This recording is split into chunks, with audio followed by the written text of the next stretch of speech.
MLA NM Srinivasa Reddy మాట్లాడుతున్నారు. ప్రత్యక్ష ప్రసారం ద్వారా చూద్దాం.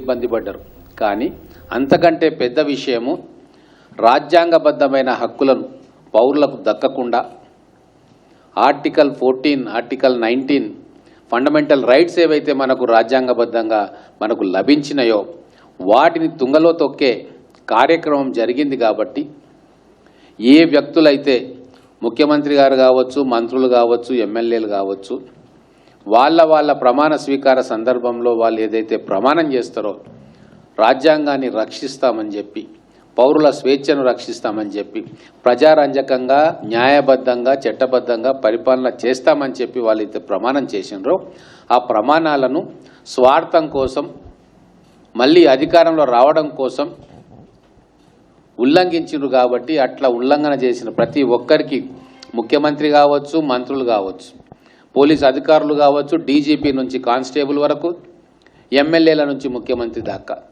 ఎవరు ఈ ఫోన్ ట్యాపింగ్ జరుగుతుంది అని తెలిసిన వారు, దాంట్లో పాత్రదారులుగా ఉన్నవారు, వాళ్ళందరికీ కూడా గుర్తించి శిక్షించాలని చెప్పే ఆలోచనతోటే మేము కంప్లైంట్ ఇవ్వడం జరిగింది. వాస్తవంగా చెప్పాలంటే తెలంగాణ ఉద్యమంలో మీరందరూ కూడా పాత్రదారులే, ప్రధానమైన పాత్ర మీరు పోషించారు. ఆ రోజు సీమాంధ్ర పాలకులు ఉద్యమ సమయంలో మనల్ని నిర్బంధ పెట్టినరు, మనను అరెస్టులు చేసిండ్రు, మన కదలిక పైన నిఘా పెట్టినరు అని చెప్పి మనందరికీ తెలుసు. మనందరం కూడా దాంట్లో ప్రత్యక్షంగా అనుభవించిన వాళ్ళం ఉన్నాం. కనీసం మన తెలంగాణ వస్తే ప్రజాస్వామిక హక్కులు కాపాడబడతాయని చెప్పి మనం మనస్ఫూర్తిగా నమ్మినాం. ఆ నమ్మకాన్ని వమ్ము చేసింది కేసీఆర్ ప్రభుత్వం. ఈరోజు రాజకీయాల్లో గెలవాలంటే ఎన్నికల్లో గెలవాలి, మీ పథకాలతోటి గెలవాలి, ప్రజలను మెప్పించి గెలవాలి తప్ప మీ యుద్ధం ఫోన్లలో ద్వారా జరగకూడదు. ఫోన్లలో ఎవరు ఏం మాట్లాడుతూ ఉన్నారు వాటిని తెలుసుకొని వాటి ద్వారా ఎన్నికల రాజకీయంలో, ఆ ఎన్నికల యుద్ధంలో గెలవాలని కోరుకోవడం అంటే రాజకీయంగా ఆ వ్యక్తి చచ్చిపోయినట్టే.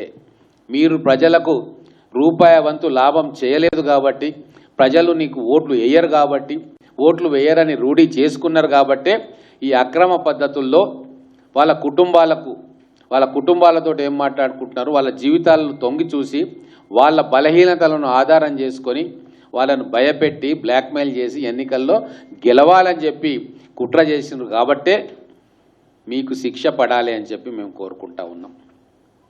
ఇది చాలా చిన్న విషయంగా కొందరికి అనిపించవచ్చు, కానీ తెలంగాణ ఉద్యమానికి పునాదిగా ఉన్న స్వేచ్ఛా స్వాతంత్రం దాన్ని తుంగలో తొక్కిన మీకు మళ్ళీ ఒకసారి ప్రజల దగ్గరికి పోయి ఓటు అడిగే హక్కు లేదని చెప్పి మీకు మీరు రుజువు చేసుకున్నారు.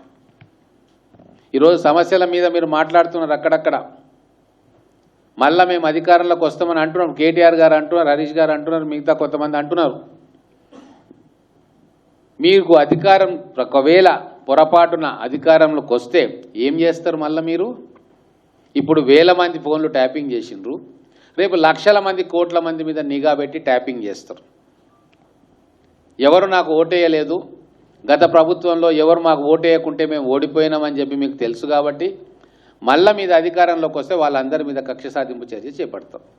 ఆ లక్షల మంది కుటుంబాలలో తొంగి చూస్తాం. అందుకేనా మీరు అధికారం అడిగేది?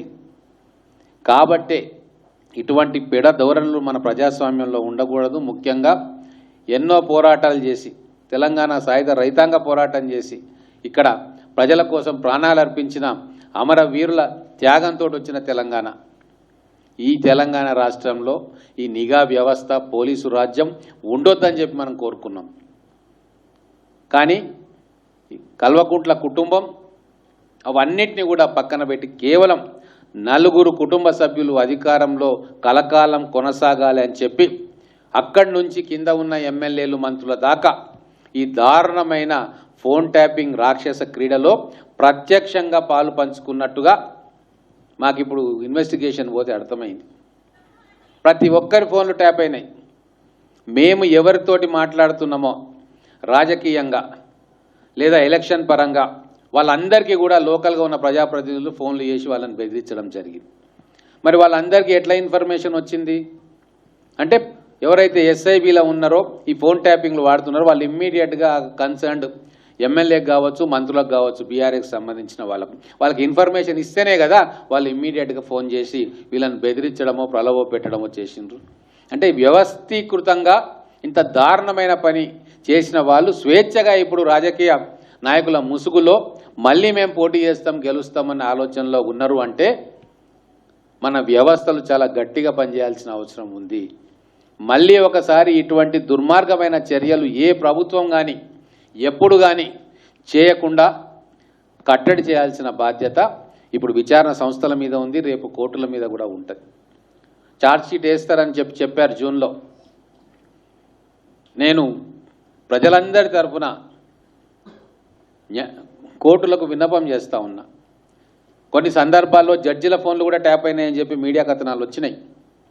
కాబట్టే వ్యాపారస్తుల ఫోన్లు ట్యాప్ అయినాయి, రాజకీయ నాయకుల ఫోన్లు ట్యాప్ అయినాయి, జర్నలిస్టుల ఫోన్లు ట్యాప్ అయినాయి. ఇవన్నీ కాకుండా సాధారణ గృహుల ఫోన్లు కూడా ట్యాప్ అయిన విషయం తెలుస్తూ ఉంటే సిగ్గుతో చచ్చిపోవాలనేంత దారుణాలు చేసింది. ఒక రాజకీయ నాయకుడిగా ఉన్నందుకు గతంలో ప్రభుత్వంలో ఉన్న వాళ్ళు కూడా రాజకీయ నాయకులు సేమ్ క్లాస్ వాళ్ళు అట్లా ఉన్నందుకు మేము వాళ్ళము ఒకటే ఘాటన ప్రజలు కడతారని చెప్పి ఆ ఆలోచన వస్తేనే కంపరమెత్తుతూ ఉంది. అందుకే చాలా సిన్సియర్గా విచారణ చేస్తూ ఉన్నారు. మేము కూడా మాకు తెలిసిన విషయాలన్నీ కూడా వారికి చెప్పడం జరిగింది.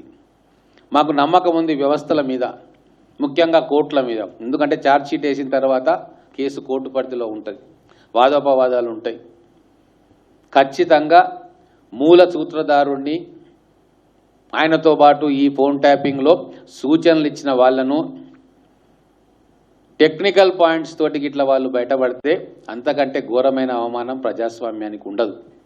మనం అందరం బాధితులమే ఇక్కడ కూర్చున్న వాళ్ళందరం. కాబట్టి దీని మీద పార్టీల స్నేహితానికి పార్టీలకు అతీతంగా మనందరం కూడా ఒత్తిడి చేయాల్సిన అవసరం ఉంది. ఒక ప్రజా ఉద్యమం లాగా దీన్ని మలచాల్సిన అవసరం ఉంది.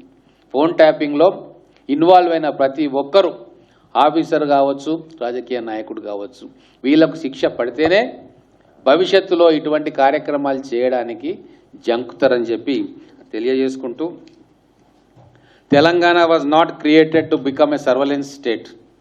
దాన్ని అట్లా మార్చిండ్రు గత బీఆర్ఎస్ పాలనలో.